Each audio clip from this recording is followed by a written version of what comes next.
Good day, ladies and gentlemen. Welcome to today's episode of Blockchain and FinTech panel discussion live on CoinNewsExtraTV. So this particular show is a program where we invite innovators, influencers, and stakeholders in the blockchain to come and talk about the trending topic and state of the ecosystem. So it's very amazing to have you on the show. I really appreciate our audience bringing our time. So you can do it to like this live broadcast because we are broadcasting across 4 channels. We are live on Facebook, Twitter, YouTube, and on LinkedIn. So wherever you are joining us from, do it to share and like because we are going to be talking about Nigeria's election. We are going to see is blockchain and other emerging tech a solution. So we most especially people that are in Nigeria really saw what happened in the last presidential election that was on 25th of February 2023. So we're going to be looking at how is blockchain and other emerging tech going to play a vital role not only in Nigeria but across Africa. But so using Nigeria as a case study to look at how blockchain can come in. So I'm your host for the show, Lee. So I have our guests who are already here with us. So I will have to welcome our guests before I will dive into the conversation. So joining us is Mr. Paul Ezaflukwe, who is the CBO of CoinShare. Thank you for joining us, Mr. Paul. It's so great to be here. Thank you. It's our pleasure. Thank you for joining us. Also joining him is Mr. Adedayo Adebajo, who is the founder of Africa BIOT Labs. Thank you for having you. You are welcome to the show, Adedayo.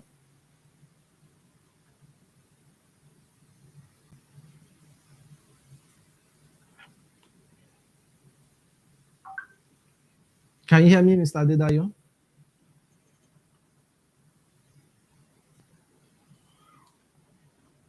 Maybe he's having some challenges. And we're also expecting some other speakers to join us on the conversation.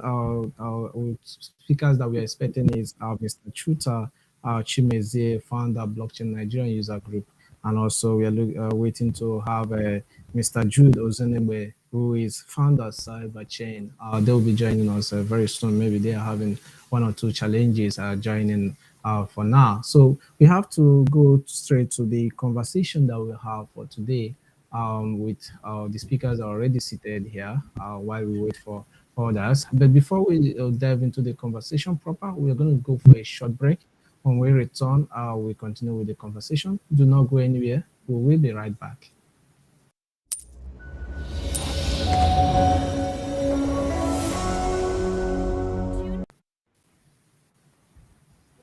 Welcome back to the show. It's still blockchain and fintech panel discussion live on Coin News Extra TV. We are talking about Nigeria's election. Is blockchain and other emerging tech a solution? Which that's a question. It has a question mark, and we believe our guests are going to help us to answer this particular question. So when we look at Nigeria elections, most especially looking at the just concluded presidential election, there was a lot of issues came up during this particular election that really brought some questions, even though we saw some aspect of technology being supposedly to be used, but didn't really play a role there. So when you look at some of the statistics that we have during the election.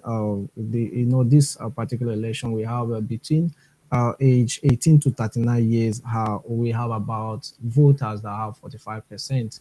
So when you look at this age range from 18 to 39 years, these are people that are so familiar with technology, and they make up 45% of people that have their voters card, and that's a permanent voters card. So let me start with you, Mr. Paul. How can blockchain technology be used to improve election process in Nigeria? Thank you, Lee. Lee is actually in 2023 seeing what we just passed through, what we just witnessed with the election. It's tiring, it's frustrating because We have all the tools necessary to give a world class, to set an example for the world, not just for Africa, but for the world. With the blockchain, there is a level, a top notch level of transparency and auditability. You know, like the news we had day before yesterday or some days ago, where the electoral umpire is asking, going to court to request that the court gives it a ruling to reconfigure the beavers. In 2023, it doesn't make sense. We're past that level. We're now at a level of, you have Nigerians are very intelligent, Nigerians are resourceful.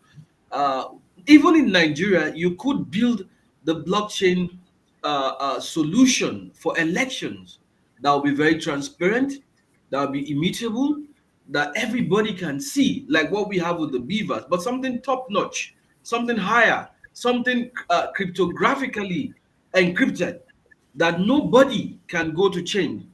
So if you look at what we currently have, it's actually it's really frustrating because we can do better.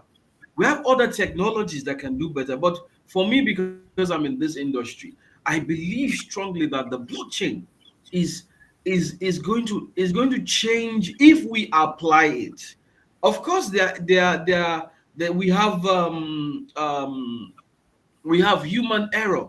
But the beautiful thing about the smart contract is that once a contract is written, it is free of human error. We have seen it with the Bitcoin blockchain. We have seen it with the Ethereum blockchain. There's no rollback.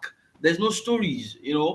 So I believe strongly that that is just the way to go. We need to pot. We need to move up. We can't continue. The whole country currently is actually at a standstill. People are cautious. Investors don't want to bring in money. People look at what we are doing. We are going to court. We should leave that level and look at the cost of the election. It's really it's we need to change. We need to change the way we do things.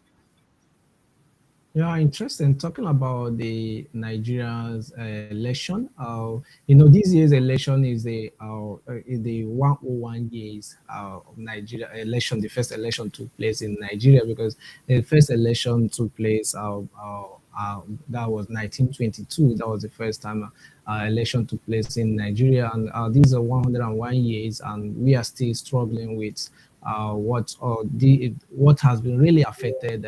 The other age is still affecting us, and it's quite unfortunate. So let's look at, I know you made mention earlier about other technologies that can be used. We know they said the election body in Nigeria, they are employing technology. What other technology or emerging tech do you think can be leveraged in to solve the issues in Nigeria election? Mr.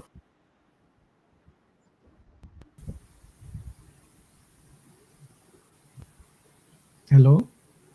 So, yeah, that question, was it directed at me or at Mr. Paul? Okay. Oh, I didn't know you were around. Okay, you can go ahead, please.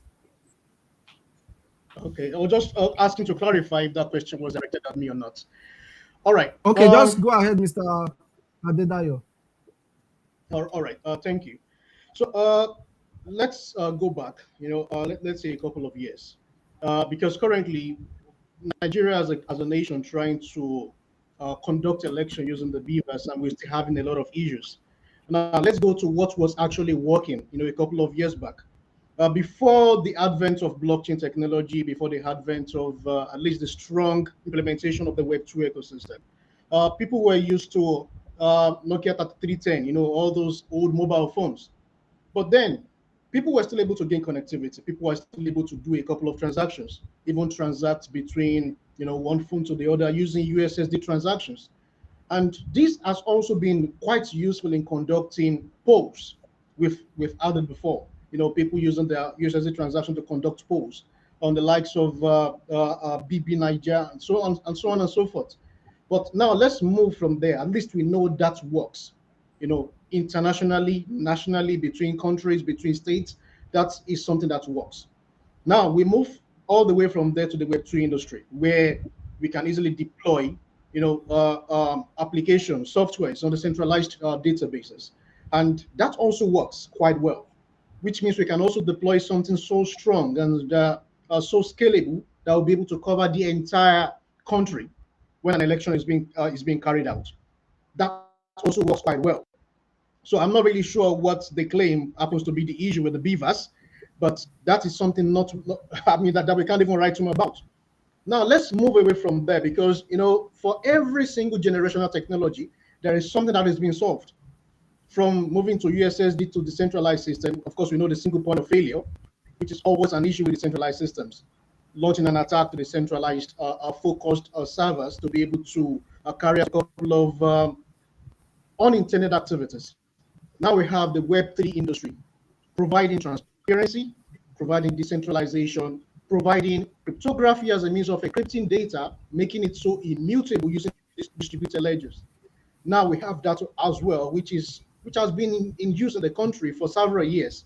People have been trading, people have been buying Bitcoin, people have been doing a lot of transactions within the country, outside of the country, and this we know also works quite well. Now, it's aside from its use in the financial sector, it's also quite applicable to other sectors, other areas. Blockchain voting being one. But of course, they will argue that it is not acceptable under the constitution of the country. But can it be done? The answer is yes, it can be done. Now, let's move ahead from there again. Let's go into the world of AI, machine learning, and so on and so forth. Now, with the current technology that we have in the fourth industrial revolution, we have the ability to plug into data. We have the ability to be able to analyze data. We have the ability to be able to do a lot of things, automate a couple of activities, which means we do not necessarily need to involve middlemen in this entire, let's say, transactions. Because basically, if anybody goes to a polling booth to vote, this is also a transaction on the blockchain. So there is always an avenue for this middleman to be able to make do with most of these things that we put them in charge of, manipulating data on the paper, manipulating data on the beavers. All this are being done by the middlemen. But with the technology, with the artificial intelligence, with all the technology we currently have, we have a possibility of carrying out a free and fair election without middlemen. But we're going to do that. Like,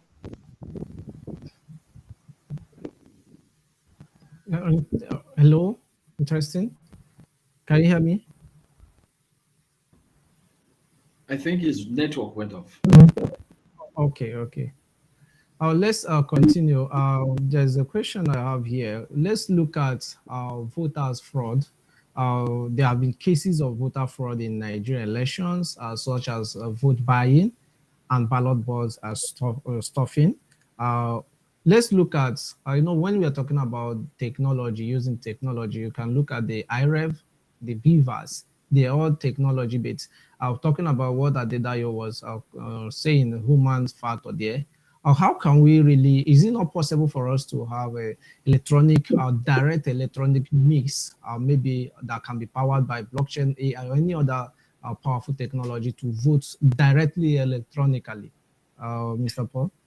If you look at this last election, where we had errors was between where after accreditation, because the plan was so beautiful on paper. Now you accredit on the beavers machine. On the moment you accredit on the machine takes your data. It takes your identity, which is already in their database. The moment the machine takes your data, you go wait to cast your own vote. After accreditation, you just wait. And once everybody is accredited, I think some polling units, once you're accredited, you just go into another line and you cast your vote, you go. Now, where the problem came was the issue of middlemen that he spoke about. Now, at the end of the polling unit, the accrediting age officers and the polling unit officers that we had, the INEC officials, after the votes, we had many polling units, after the votes were casted, the votes were counted before everybody, before the agents of all political parties, before the voters who came on that day. Now, after voting, it was recorded on the from EC. I've forgotten the number, EC something. The votes were recorded there. Now, what the virtual transmission was supposed to be, it is also recorded on the machine, and copies are made and immediately transmitted to the iRev or whatever they call it there. And once it is done, everybody sees everybody sees the precise everything that was signed before them. All party agents will see their signatures, the precise numbers that they snapped in their in on the INEC website. But you see, that's where the problem came. Now, for if we use the blockchain, we can actually totally eliminate that. How?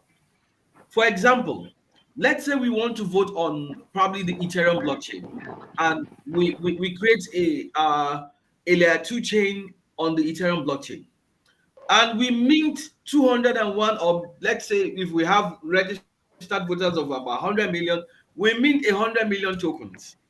And this 100 million tokens already has identity of every registered voter on it. And the moment it is given to you in your wallet or in your INEC wallet or whatever it is, INEC database, all you do on that day is from the comfort of your home, you cast your vote, you send it back to the INEC portal or whatever they create, and you send it back to them. Sending it, if they would allot for PDP, for all the parties, you send it to your party of choice, and it is recorded on the blockchain. Now we can even go a step further. The issue of verification, that we don't even need. It is so beautiful that we don't even need to waste time going to courts. You can have the like what we currently have, Meku trees, where you are able to verify proof of funds. You can verify your proof of vote. At the end of the day, when you go to the INEC server or INEC platform, check inside the blockchain. Hey, I casted my vote for party CPA, and you go there, you will see that yes, it has registered that you casted your vote for that party, and you are happy. Nobody will protest. Nobody will come out on the street. Nobody will say this election was rigged. Why? You are able to verify. It is transparent. It is auditable. The fact that the transparency and the auditability of it, and it is seen by everybody.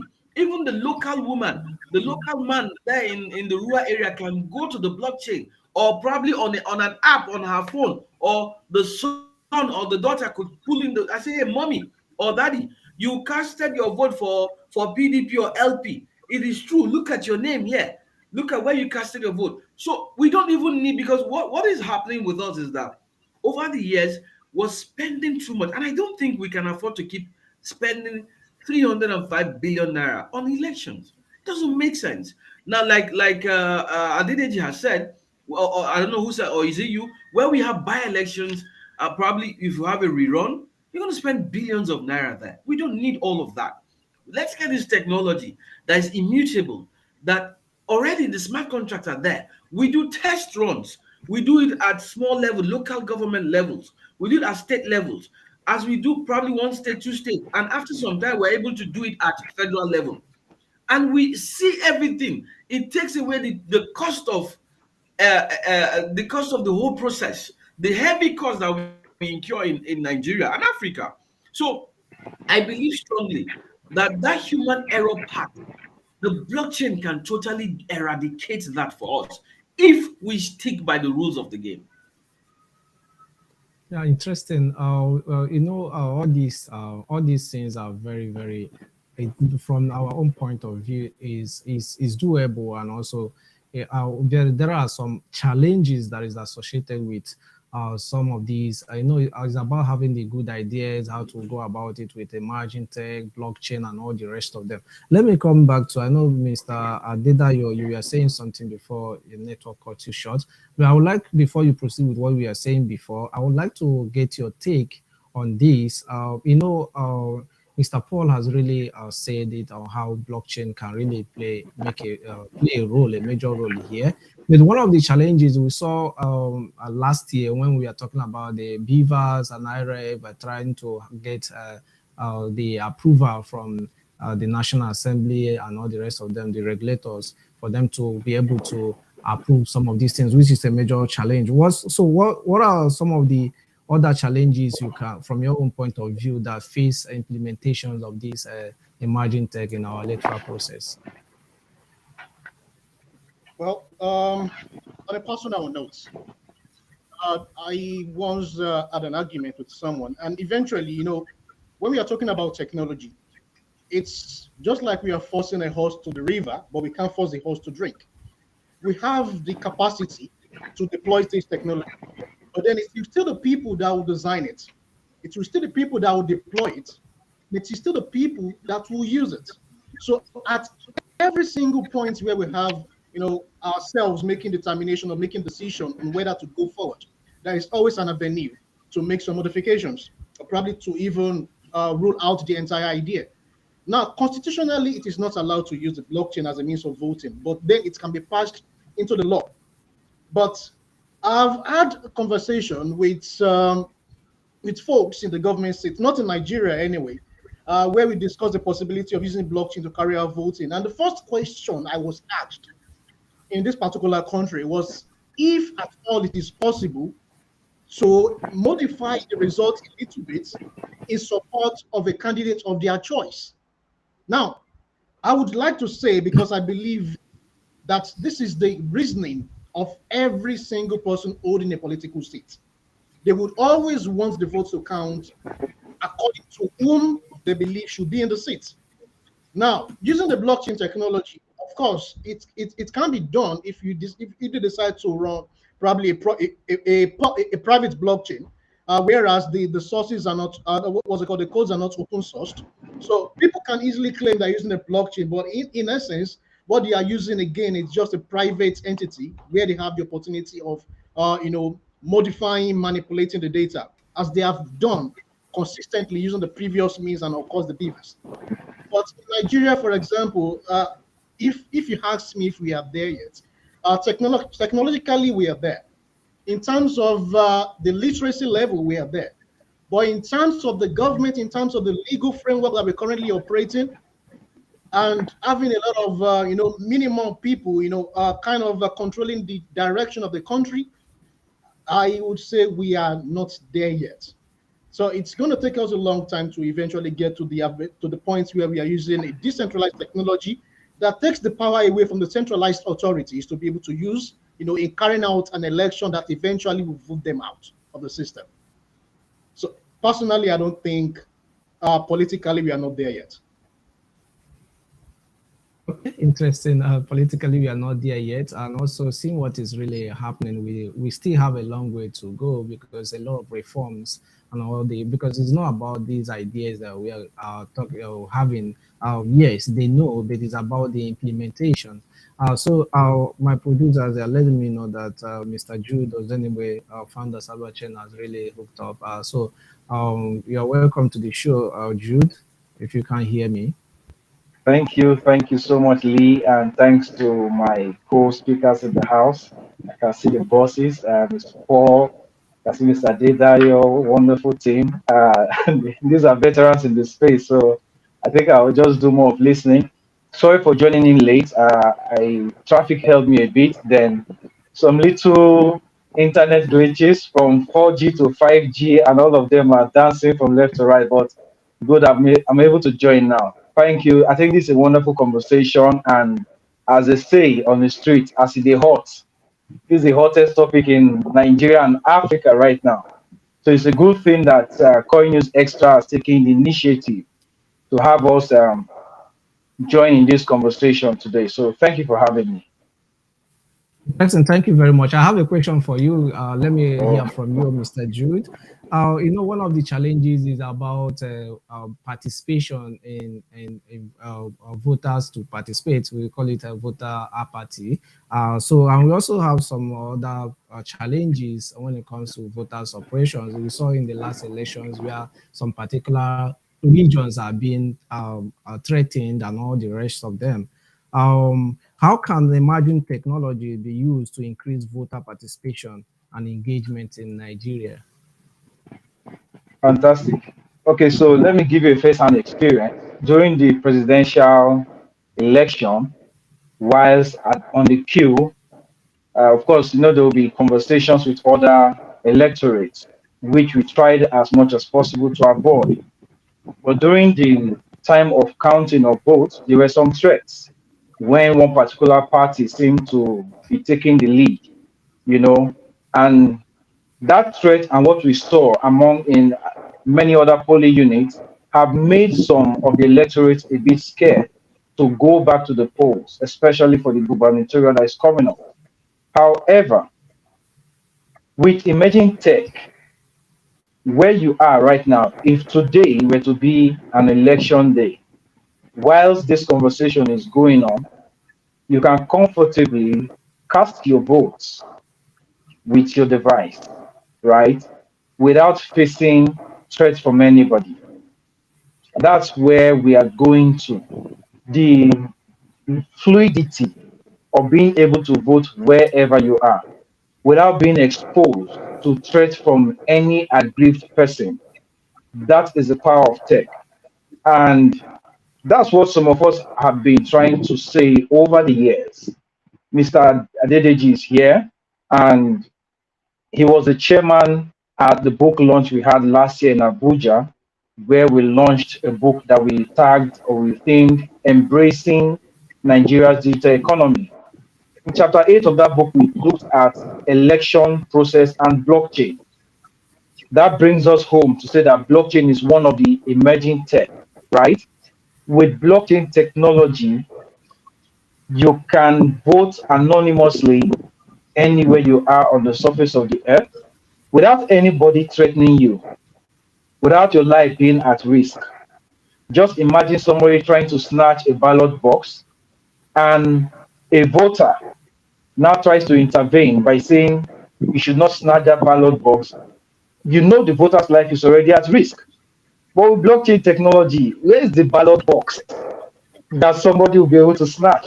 You understand? Is the person going to jump to the sky to snatch it? So we take out all of those bottlenecks and preserve the life and properties of Nigerians by embracing emerging technology. I'm sure our experts in the house have done justice to this conversation before I join, but this is one of the ways to ensure voters are protected.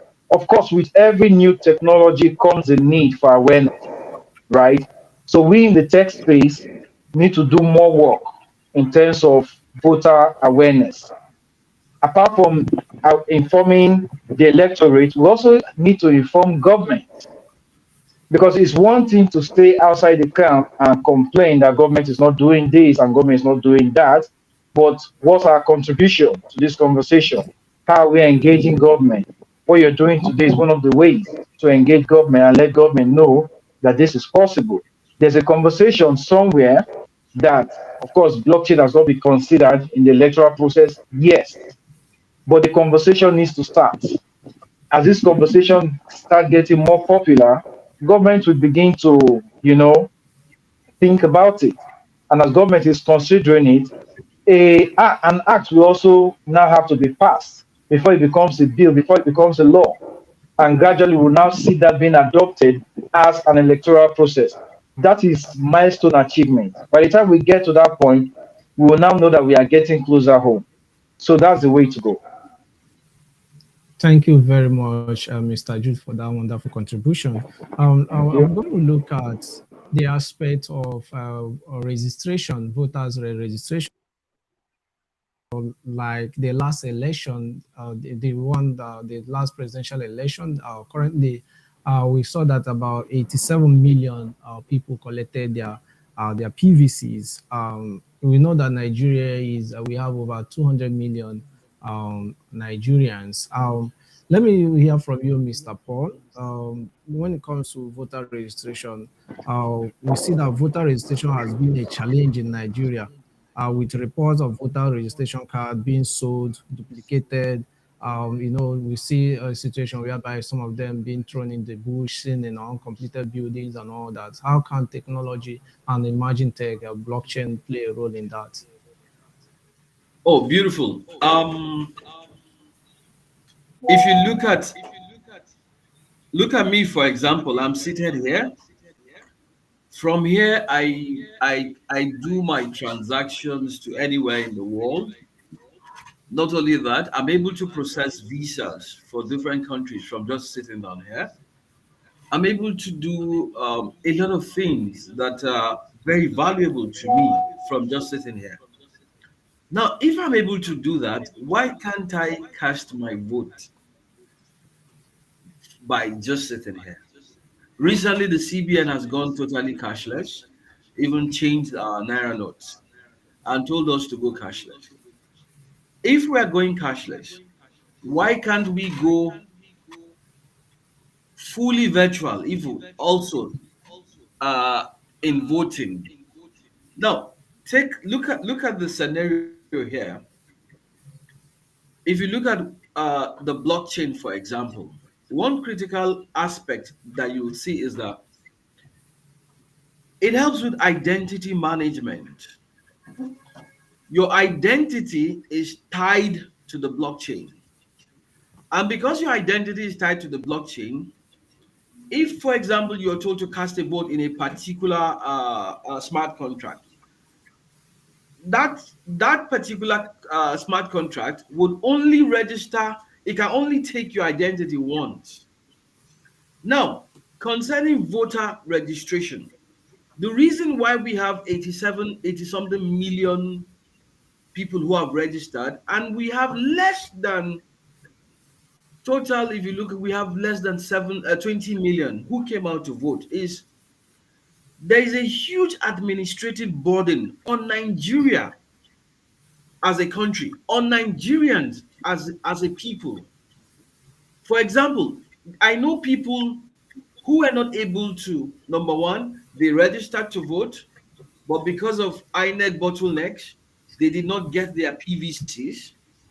Not only were they not able to get their PVCs, probably in between when they registered, they had even shifted, they had even moved from their houses to another location.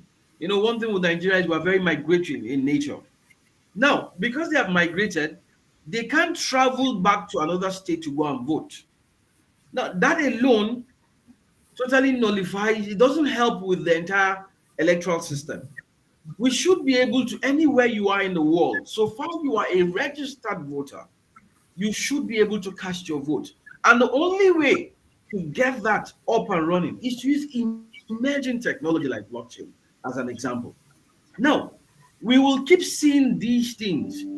You also have, apart from the fact that you have people who have migrated, you also have people who are afraid of violence. Look at Lagos State, for example. We had people who registered to vote, who were eager to vote, but people started telling them a day before the elections that, hey, if you're not voting for this particular candidate, do not come to vote, do not come to the polling unit.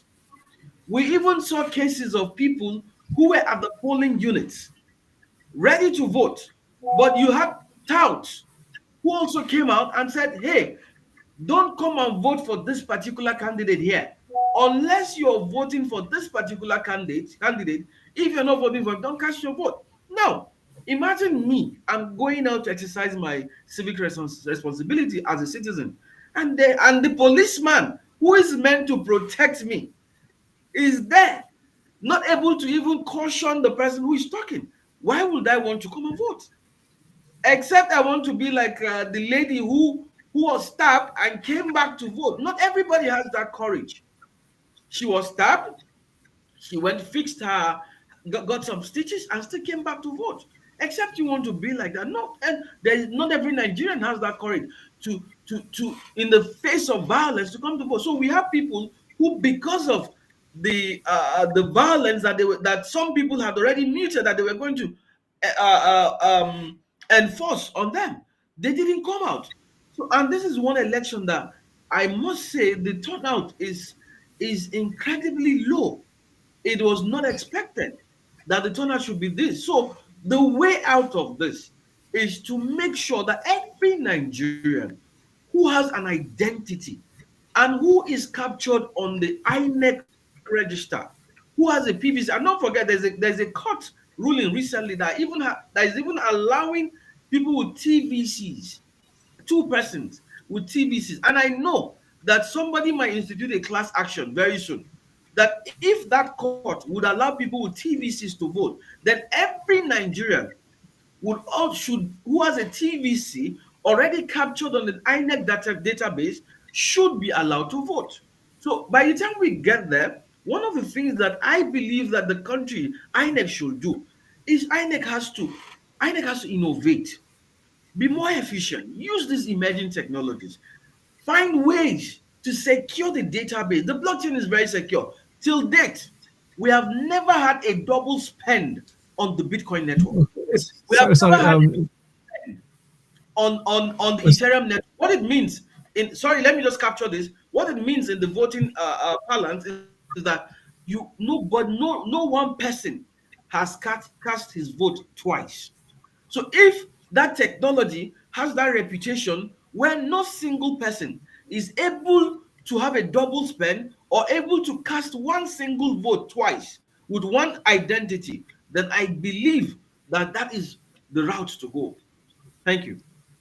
Okay, thank you very much. So we are trying to, because of our time, and also getting some questions from our audience. And if you have more questions, our audience, please do well to send them in. Very soon we'll be taking some questions from our audience, and also do well to like this live broadcast. We are live across 4 channels on YouTube, LinkedIn, Twitter, and on Facebook. I have the next question is for Mr. Adedayo. We are talking about voting remotely. Anywhere you are, you can be able to vote with your app or whatever your device, or whatever way we could be able to do it for anyone to participate from anywhere with technology. One of the challenges we are also having when it comes to voting, when you go to your polling unit to vote, is vote buying.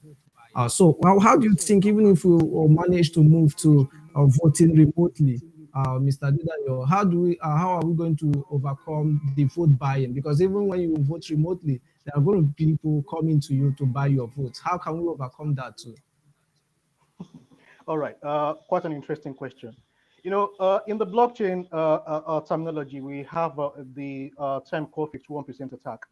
And that is if you're able to control 51% of the nodes operating on a specific blockchain, then you'll be able to manipulate data. Now, I think that is also relevant when it comes to, now 51% attack on the Bitcoin network is said to be worth billions of US dollars, which of course makes it almost impossible to carry out. Now, let's now take that terminology and bring it back to the voting, on the mobile phones, or probably digitally, by every citizen of the country.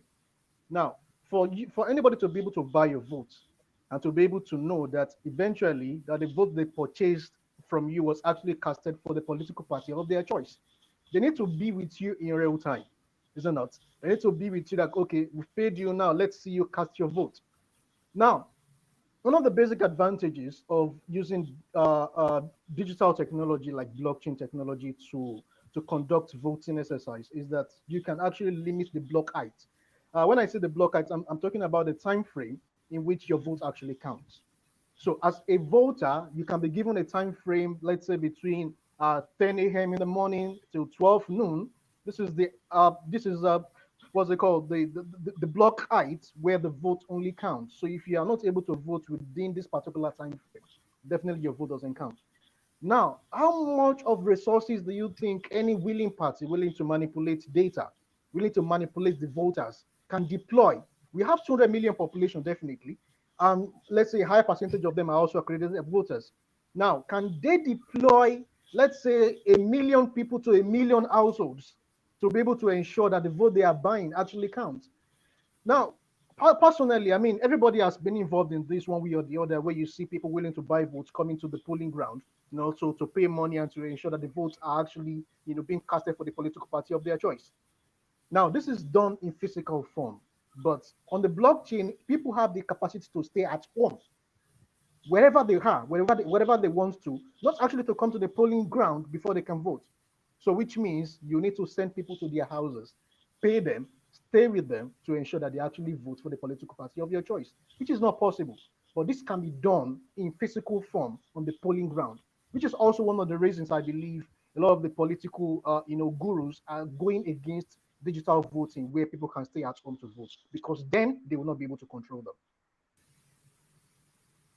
Okay, thank you very much for that.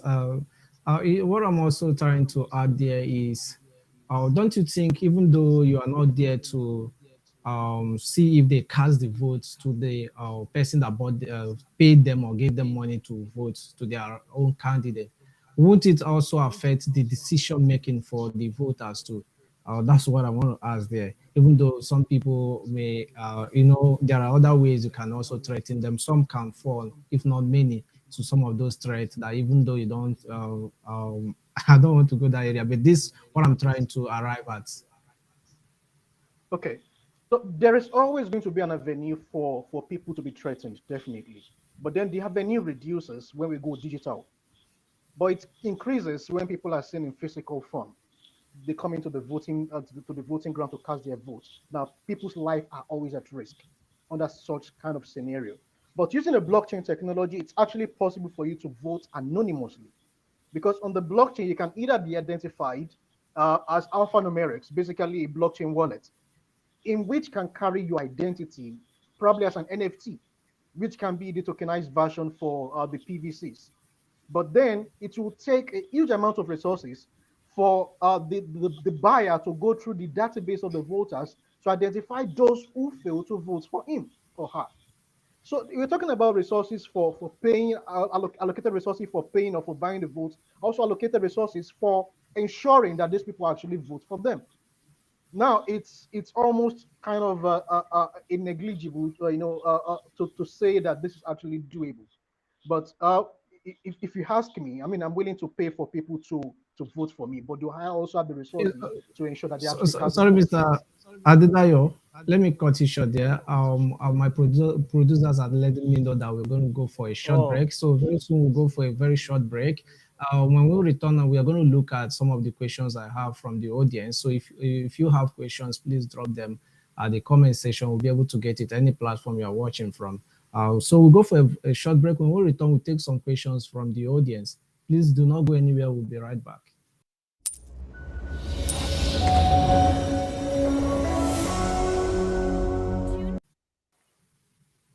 Now, welcome back to the show. Is still our blockchain and fintech panel discussion live on CoinNewsExtraTV.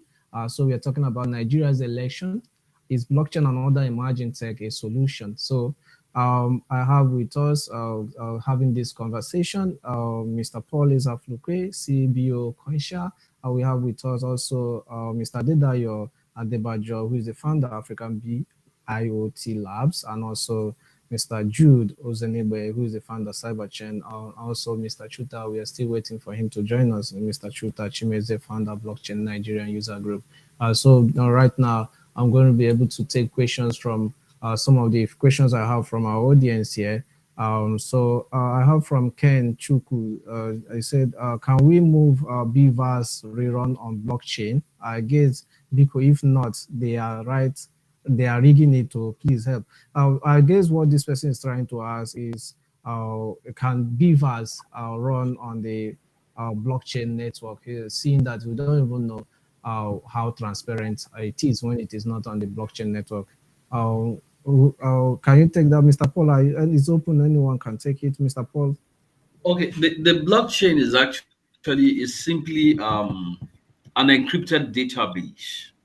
So Beavers, the entire Beavers is a database. It can conveniently run on the blockchain. But of course, not this particular election, because like my brother Adedayo has said, we need the political will. We need a legislation to get that done. And we're not there yet. The people don't even the politicians, some understand the essence of using these emerging technologies, but the political will is not there because some are benefiting from the legacy traditional system that we currently have. So I'm not seeing that happen in the immediate until we have an act, a law, and probably legislation for that. Then it goes through the National Assembly, and will be able to do that. But for now, I don't see that happening. Okay, Ken, you have heard it. It has processes. Yes, it can run on the blockchain, the beavers, but it has processes for that to happen. It has to go through the National Assembly and all the rest of the processes. I have another question from Boulevard. Boulevard Alade Toyimbo is asking, critically speaking, what blockchain voting dance lights? I guess what he's trying to ask is what are some of the challenges with voting, blockchain voting. Mr. Adedayo, can you take that? All right. Pretty much, blockchain is still quite new.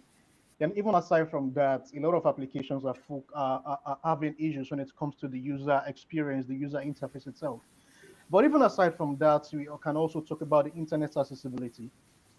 Internet in Nigeria, I mean, we in the central regions like Lagos and Abuja and probably a few other states having access to quality internet access. But even then, we still have downsides. So before you can operate easily on the blockchain, you need to have access to internet. You need to be able to understand the interface of the mobile experience of the mobile app that is being deployed. And aside from that, I mean, definitely it's just all about education. If people are educated enough to be able to understand what they need to do, how they need to do it, I believe we have a quality system, capable of not just replacing, but efficiently replacing the current system being operated on the Vivas. So the downsides basically revolves around education, the user interface itself, then of course the internet accessibility for every voter to be able to cast their vote.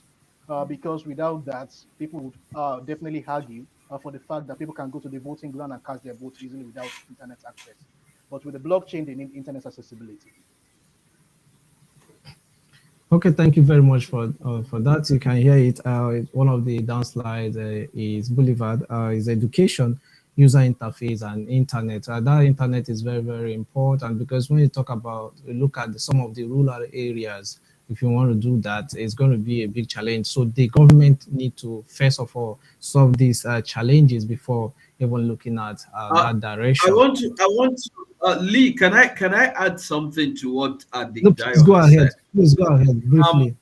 the issue of internet accessibility is two-pronged in the sense that you would not totally take away the polling units. Of course, you empower people who want to vote privately from their homes to vote.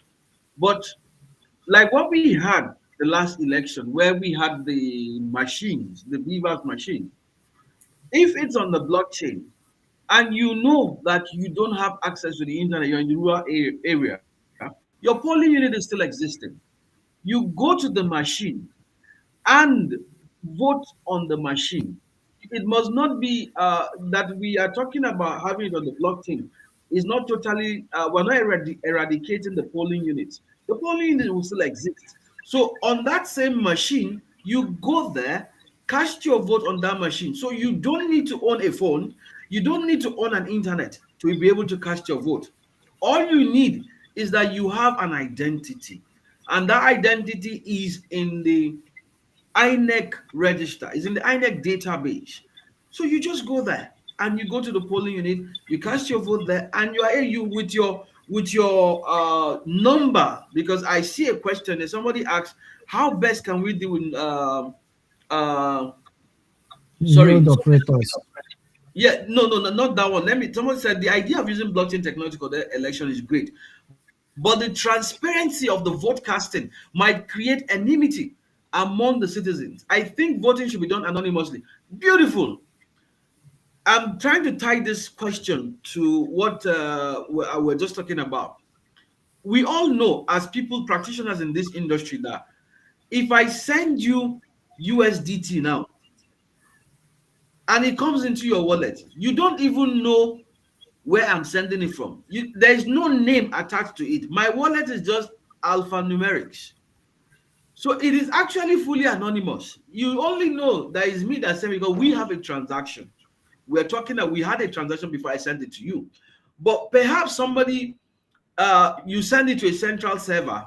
You just send $1 or £1 to a central server.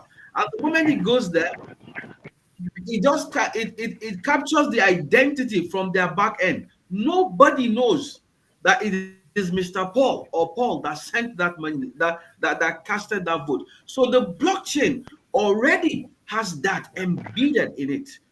It is Okay. anonymous. Nobody knows who has casted the vote or not. Thank you, Mr. Paul. I still have other questions from our audience. Mr. Henry Onyebuchi is asking, how best can we deal with the node operators, assuming we adopt the blockchain voting system? It needs to be decentralized, otherwise bad actors could manipulate the outcome. And then who can take this? All right. Is Mr. Judah? Okay, please go ahead. All right. So, like I said earlier, depending on the consensus algorithm that we're using, let's say we are using the proof of work consensus algorithm, we still talk about the 51% attack. And of course, for node operators to be able to manipulate the data on the blockchain, they need to control at least 51% of the blockchain nodes. Now, I was having this conversation, I think, like a week ago with someone else, and we're also talking about this same possibility. Like, if we decide to distribute the nodes per geopolitical zones, there are still some set of people that would not, be recognized. Nigeria is a country that we are so divided that we have several tribal, what's it called, ethnicities. Now, I think personally, if we are not counting the amount of Yoruba people existing, we're not counting the amount of Hausa people in existing, but we are actually looking at the tribal, what's it called, the ethnicities. Personally, I think each ethnic group should be equipped with having one node on the blockchain. That is the only way I believe we can decentralize this entire system. Because if we are to look at the population of the Hausas in the north, the Yorubas in the southwest, and so on and so forth, we are still looking at the possibility of a huge amount of set of people to be able to control, because it's just a matter of, the Jagaban, coming to some particular area. Like, you control the nodes, I can pay you, so basically it's still possible. But then let's look at the possibility of actually buying all the ethnic groups in the country, which makes it kind of difficult, which makes it kind of decentralized in nature. So personally, I think all the ethnic groups can actually be recognized if the blockchain voting should be allowed. And that's by the way we'll be able to deal with the 51% attack. Okay, interesting. I think we have read Mr. Paul talked about this question from Stylus. It's the idea of using the blockchain technology to conduct election is great, but the transparency of the vote casting might create a limit. I guess it's trying to say we should use a secret voting system. I guess that's what he's trying to say that there. So we are, because of our time, we are trying to conclude. Mr. Jude, if you can hear me, we are trying to conclude. I would like to get your opinion in summary. What do you think the way forward in the Nigeria electoral system, Mr. Jude? Okay, first of all, yes, thank you very much. You can hear me, right? Okay. Yes. Okay, so technology is a tool to solve problems. That's simply put the basic definition of technology. However, there needs to be a collection of honesty and integrity. I remember when I made a post on this, the aftermath of this election, that somebody replied me, I think on Facebook, and said, even if we use blockchain, it will not work because we are dealing with a crop of people that are dishonest, right? So as we are having these conversations, my suggestion and my advice is we should also start getting close to the corridors of power. If not, we'll be outside the camp shouting, and we'll have cracked voices and sore throats, and the status quo will remain. So as we're having these conversations, we that are young, we that have this technology that we know can solve problems, should not shy away from being in the corridors of power. We need to get close to these people. We need to swallow our pride, as it were, that we know how to do it, and get close to these people and humbly, with empathy, start showing them how this thing should be done. And gradually, it's a gradual process. Permit me in closing to still show you this book, if you can see it well. It's a gradual process. We need to first of all embrace it, embrace. And that's what we are doing today. I must commend Coin News Extra for bringing this to the knowledge of Nigerians. We need to embrace it first. We need to tell ourselves that this thing can work. Then we get close to these people and start educating them. Education is the strongest tool to emancipation. So we need to start embracing it, and we need to start educating people. And gradually, it may not happen in the next 4 years, so that we don't get discouraged.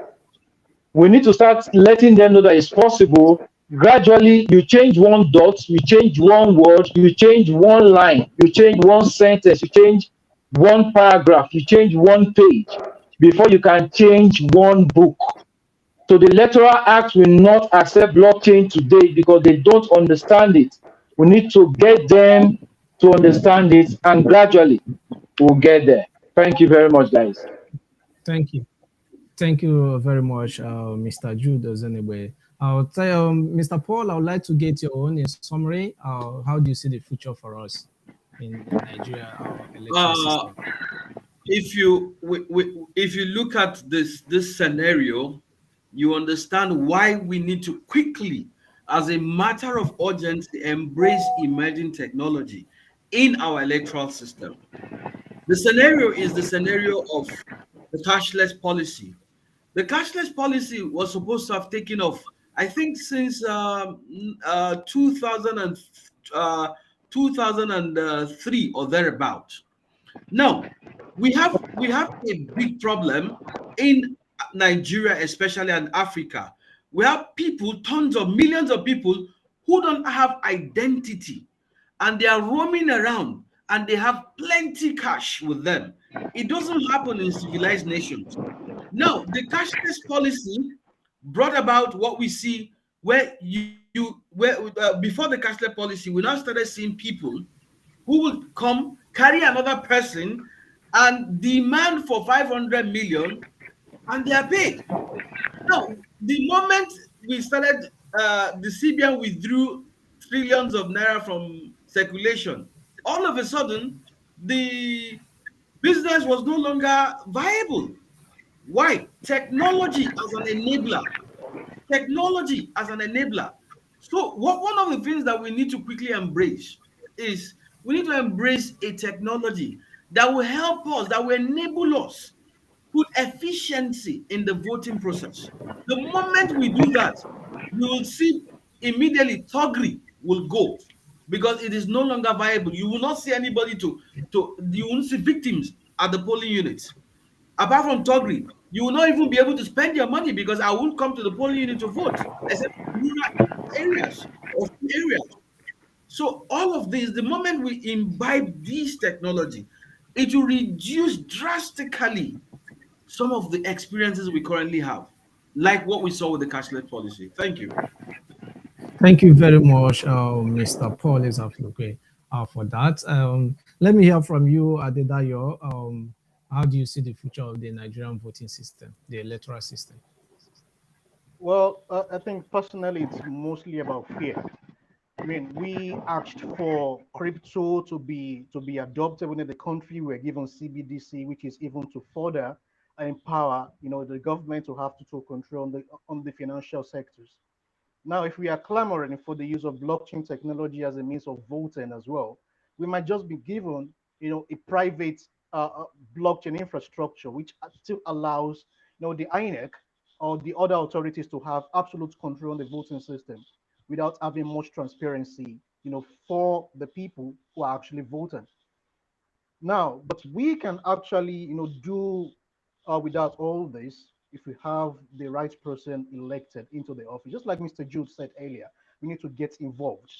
So by getting involved, we are able to elect the right person to be able to pass the bill, to be able to ensure that the system that is currently, or that will be put in place, let's say 4 years, 8 years down the line, will be the one that would, in every capacity, empower every citizen of the country to make sure their votes count.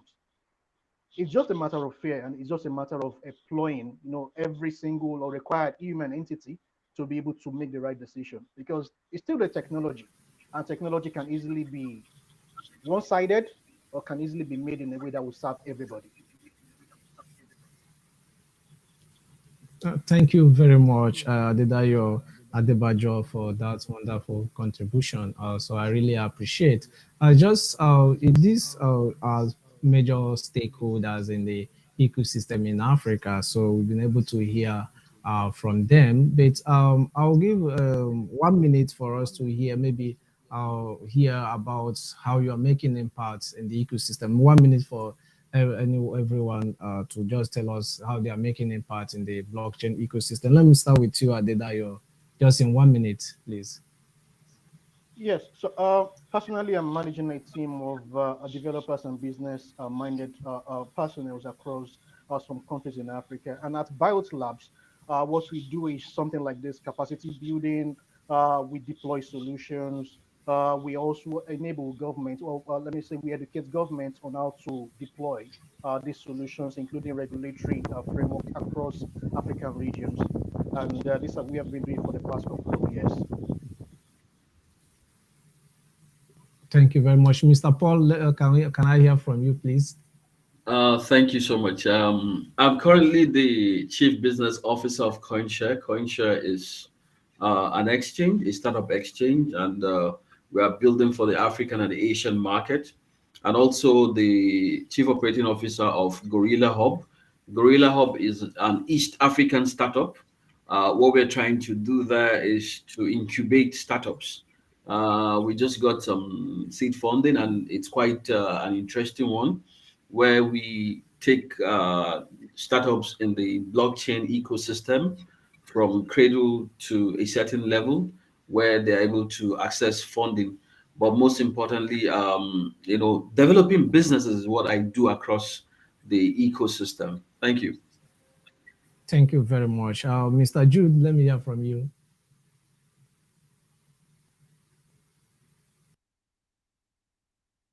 Oh, it's like Mr. Jude is having some challenges there. What I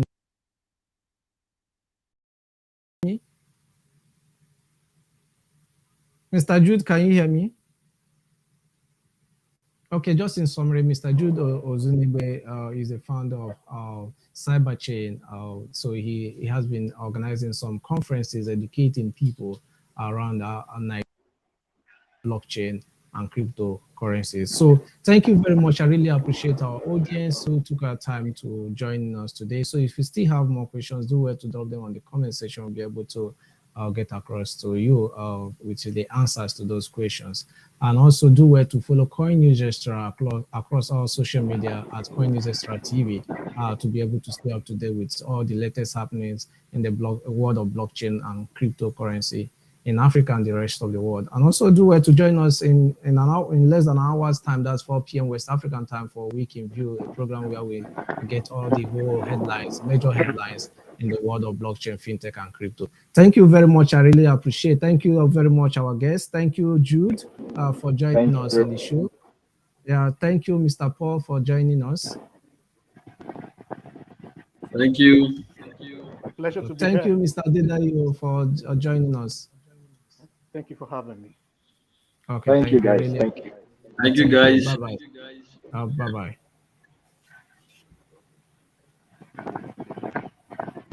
Bye-bye.